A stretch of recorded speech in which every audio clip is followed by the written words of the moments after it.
एक समय की बात है, एक छोटे से गांव में आर्यन नाम का एक बहुत ही जिज्ञासु और समझदार बच्चा रहता था। वह अपनी उम्र के बाकी बच्चों से थोड़ा अलग था। जहां दूसरे बच्चे खेलकूद में व्यस्त रहते थे, वहीं आर्यन को किताबें पढ़ने और नई चीजें सीखने में बड़ा मजा आता था। गांव के किनारे एक बहुत पुराना और घना जंगल था। गांव वाले अक्सर कहते थे कि उस जंगल में एक रहस्यमय नदी है, जिसका पानी पीने से व्यक्ति बहुत बुद्धिमान बन जाता है। लेकिन किसी को भी उस नदी का रास्ता ठीक से नहीं पता था और सब लोग जंगल के खतरों से डरते थे। एक दिन आर्यन ने फैसला किया कि वह उस नदी को खोज निकालेगा। उसने अपनी माँ से इजाजत ली और थोड़ा खाना पानी लेकर जंगल की ओर चल पड़ा। जंगल में घुसते ही उसे बड़ी बड़ी पेड़ पौधों और अजीबोगरीब आवाजों का सामना करना पड़ा। लेकिन आर्यन डरा नहीं। वह जानता था कि डरने से कोई फायदा नहीं होगा। रास्ते में उसे एक बूढ़ी लोमड़ी मिली जो एक जाल में फंसी हुई थी। लोमड़ी दर्द से कराह रही थी।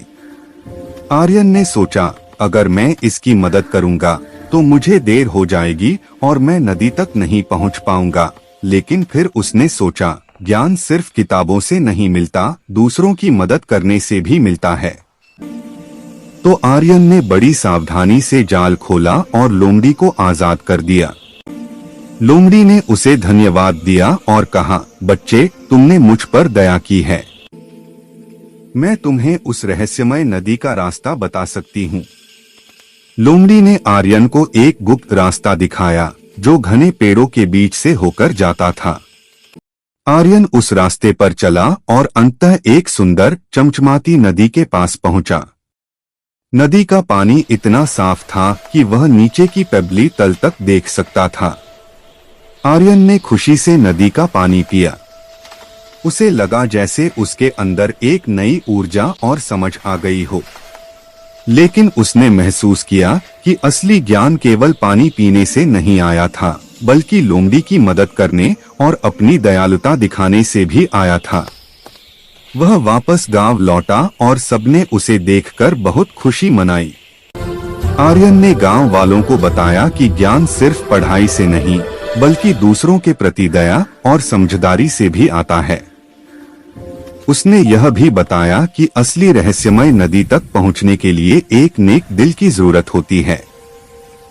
उस दिन के बाद आर्यन गांव का सबसे ज्ञानी और रिस्पेक्टेड व्यक्ति बन गया। गांव वालों को समझाया कि ज्ञान का मतलब सिर्फ जानना नहीं, बल्कि उस ज्ञान का सही इस्तेमाल करना और दूसरों के काम आना भी है। आपको यह कहानी कैसी लगी?